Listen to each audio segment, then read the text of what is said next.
السلام علیکم مائی YouTube family, کیسے ہیں آپ لوگ؟ رمضان کیسا گزر رہا ہے؟ اور جی رمضان کا دوسرا جمعہ آپ لوگوں کو بہت بہت مبارک ہو۔ اللہ آپ سب کے لیے بھی آسانیاں پیدا کرے اور تمام مسلمانوں کے لیے آسانیاں پیدا کرے، خیر پیدا کرے، آمین ثم آمین۔ جی آج کے بلاگ میں میں وضو کی فضیلت کے بارے میں، وضو کی اہمیت کے بارے میں آپ کو بتاؤں گی کہ وضو اتنی اہم چیز ہے ہماری لائف میں۔ اگر ہم ہمیشہ باوضو رہنے کی کوشش کریں اس کی اتنی برکت ہے، اتنی فضیلت ہے کہ وہ فیل ہوتی ہے، محسوس ہوتی ہے کہ ہاں کچھ کیا ہے آپ نے۔ دیکھیں وضو کے بارے میں کہ جب وضو میں ہوتا ہے بندہ، تو سب سے پہلے وہ نماز وقت میں پڑھ لیتا ہے، نماز اپنی وقت پہ پڑھ لیتا ہے۔ اگر بندے کا وضو نہ ہو، خاص طور پر ہم جیسی گھر میں رہنے والی لیڈیز کا، کہ اگر وضو ہوگا تو وہ فوراً نماز پڑھ لیتے ہیں کہ جی ہمارا وضو ہے، پہلے نماز پڑھ لیں۔ اگر وضو نہیں ہے تو کوئی کام کر رہے ہیں تو پھر یہ سستی کا شکار، اچھا پہلے یہ کام کر لیتے پھر وضو کر کے نماز پڑھیں گے۔ وضو ہو، بندہ وقت پہ نماز پڑھ لیتا ہے، قرآن پاک پڑھ لیتا ہے۔ وضو کی حالت میں آپ جو بھی ذکر کرتے ہو، درود پاک پڑھتے ہو، تیسرا کلمہ پڑھتے ہو، کچھ بھی پڑھتے ہو، اللہ تعالیٰ کے پیارے پیارے نام پڑھتے ہو، کچھ بھی پڑھتے ہو، ان کی بہت فضیلت ہے، بہت برکت ہے۔ وضو کی حالت میں تو بہت ہی زیادہ ہو جاتی ہے اب اتنی ہے۔ اور یہ بھی ہے کہ آپ جب باوضو ہو کے کوئی بھی کام سٹارٹ کرتے ہو، اس کام میں بھی برکت سٹارٹ ہو جاتی ہے۔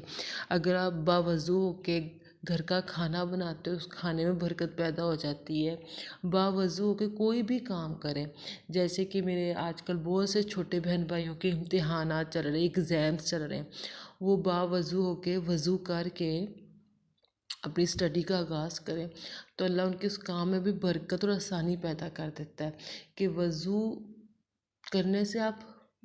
وضو کرو، بس برکت ہی برکت ہوتی ہے، پھر آسانی ہی آسانی ہوتی ہے، آپ کے ہر کام میں آسانی پیدا ہو جاتی ہے، ہر کام میں برکت پیدا ہو جاتی ہے۔ اسپیشل آپ کے رزق میں برکت پیدا ہو جاتی ہے، اسپیشل وہ کہتے ہیں رزق کے لیے بڑے بندہ لمبے چوڑے وظیفے کرنے کی کوشش کرتا ہے، اور پر میں کہتی ہوں آپ جسٹ اپنے آپ کو باوضو رکھنے کی کوشش کریں۔ یہ رزق کا سب سے بیسٹ وظیفہ کہہ لیں کہ آپ باوضو رہتے ہو تو آپ کے رزق میں بھی برکت بڑھتی ہے، آپ کے رزق میں بھی اضافہ ہوتا ہے۔ اس کی ایک یہ بھی روایت ہے کہ نبی پاک صلی اللہ علیہ وسلم کے پاس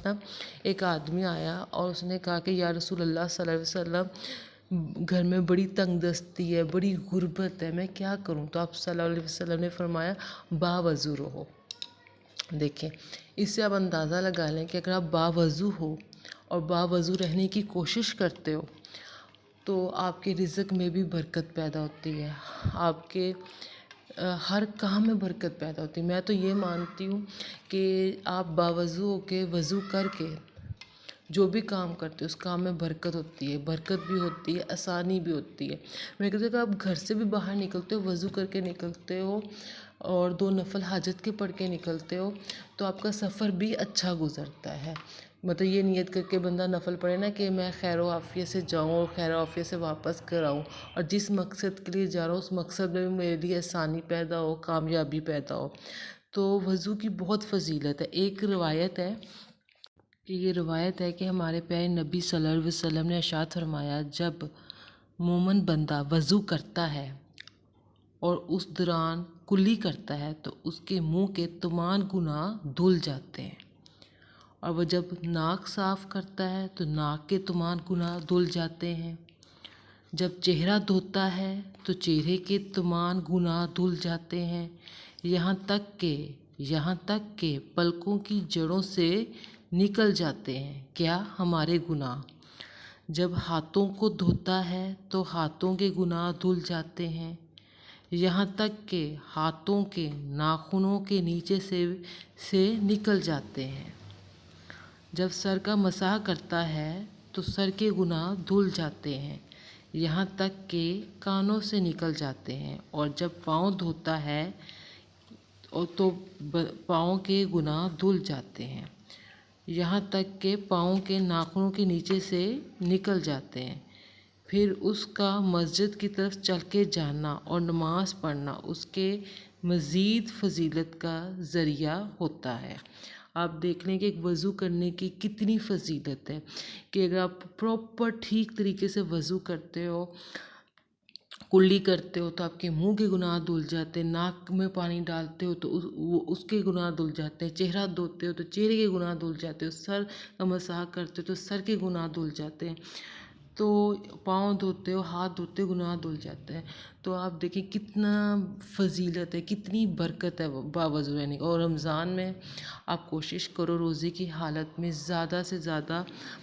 باوضو رہنے کی کوشش کرو۔ ہمارا کام نا کوشش کرنا ہے۔ جب بندہ کوشش کرنا سٹارٹ کر دیتا ہے نا تو کامیاب بھی ہو جاتا ہے۔ آپ شروع میں مشکل ہوتا ہے باوضو، جن کو نہیں نا عادت ہوتی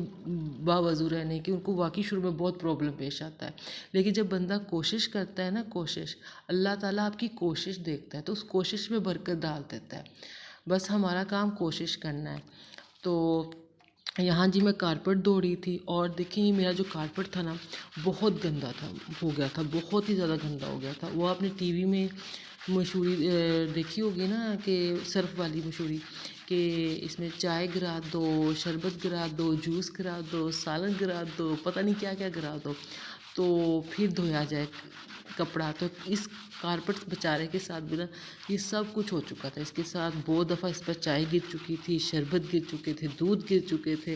حتیٰ سالن دہی سب کچھ گر چکا تھا، اور یہ اتنا گندا ہو گیا تھا۔ یہ سردیوں میں گندا ہوا تھا، اور سردیوں میں موسم اتنا ٹھنڈا تھا نا کہ میرا حوصلہ نہیں پڑا کہ میں اتنے ٹھنڈے موسم میں نا کارپٹ کو دھوؤں۔ تو اب چند دنوں میں موسم ذرا اچھا ہوا تھا، دھوپیں ٹھیک ٹھاک نکلی تھیں، تو میں نے کہا چلو میں اسے دھوتی ہوں۔ یہ اتنا گندا تھا نا، اس کی میں نے یہ ٹپ کی، اس کو نا میں نے کیا کیا، رات کو نا اسے اچھے طریقے سے پانی سے گیلا کر دیا، اور اس کے اوپر نا کھانے والا جو سوڈا ہوتا ہے وہ اچھے طریقے سے اسپرنگل کر دیا، مطلب اچھے طریقے سے پھیلا دیا ٹھیک ٹھاک۔ مطلب میں نے آئی تھنک 100 کا کھانے کا، 100 کا نا 100 روپے میں آدھا کلو کھانے کا سوڈا آ جاتا ہے، آدھا کلو کا آدھا کلو نا اس کے اوپر اسپرنکل کر دیا، اچھے طریقے سے پھیلا دیا اچھے طریقے سے، اور پھر وہ ساری رات ایسے پڑا رہا۔ پھر نیکسٹ ڈے میں گئی ہوں، پھر میں نے اسے اچھے طریقے سے برش کے ساتھ واش کیا ہے، پھر اچھے طریقے سے اسے صاف کیا، جس کی وجہ سے یہ ہو گیا جو داغ دھبے، مٹی جم گئی تھی، وہ کیا کہتے ہیں چائے کے داغ، سالن کے، دودھ کے، شربت کے داغ، یقین کریں سارے کے سارے داغ صاف ہو گئے، اور اتنا نیٹ کلین آپ کا نا کارپیٹ ہو گیا جیسے کہ جب یہ دھلا ہے اور جب یہ خشک ہوا ہے تو ایسے فیل ہوا جیسے اس کے اوپر تو کچھ ہوا ہی نہیں، مطلب یہ اتنا صاف ہو گیا تھا، اتنا صاف ستھرا۔ یہ کہ روزے کی حالت میں ذرا محنت کی تھی تو تب تو بڑا ہو رہا تھا، اف کتنا کام کیا ہے، پر جب یہ نکھر کے سامنے آیا نا بندے کا دل خوش ہو گیا۔ تو جن کے کارپٹ بہت گندے ہو جاتے ہیں اور بہنوں کے صاف نہیں نہ ہوتے، یہ بیسٹ ٹپ ہے کہ آپ ایک دن پہلے رات کو نا اپنے کارپٹ کو اچھے طریقے سے گیلا کر لو، اس کے اوپر اچھے طریقے سے نا جو کھانے والا سوڈا ہے وہ پھیلا دو اچھے طریقے سے، پھر نیکسٹ ڈے اسے واش کریں سرف ڈال کے، پھر نا تھوڑی سی سرف بھی اسپرنکل کر دیں اس کے ساتھ، پھر واش کریں، پھر جتنا بھی سخت داغ کیوں نہ چائے کا ہو، جوس کا ہو، دودھ کا ہو، دہی کا ہو، شربت گرے ہوں، سالن گرے ہوں، یا پھر ڈسٹ جمی ہو، کچھ بھی ہو، آپ کا جو کارپٹ ہے نا نیٹ کلین ہو جائے گا۔ یہ واقعی ایسے نیٹ کلین ہو جائے گا، مطلب میرا تو ہو گیا، اور آئی ایم سو ہیپی، کیونکہ یہ بیچارہ جب سردیاں سٹارٹ ہونے والی تھیں تب تو یہ نیٹ کلین تھا، پر سردیوں کے درمیان یہ اچھا خاصا پھر گندا ہو گیا۔ پھر میں نے اس بیچارے کو ایک سائڈ پہ کر کے رکھ دیا، کیونکہ سردیوں میں میرے میں تو دھونے کا حوصلہ نہیں تھا، پر اب میں نے اسے واش کیا، اب یہ دیکھیں نکھر گیا، اوف مائی گوڈ۔ سب نے کہا واقعی تم اس کی کارپٹ کی شکل ہی نا، یہ دیکھیں جس میں نا آف وائٹ جو کلر ہے نا، یہ کلر تک بلیک ہو گیا تھا، اتنا مطلب یہ کارپٹ بیچارہ گندا ہو گیا تھا، اب دیکھیں کتنا پیارا ہو گیا ہے۔ تو میری آج کی ویڈیو کو لائک کر لیجئے گا، جو نئے دیکھنے والے ہوں میرے چینل کو سبسکرائب کر لیجئے گا، اور جہاں جہاں ہیں خوش رہیں، آباد رہیں، رمضان میں زیادہ سے زیادہ باوضو رہنے کی کوشش کریں، یہ یاد رکھیں کوشش ضرور کریں، اللہ تعالیٰ ہماری اس کوشش میں برکت ڈالے گا،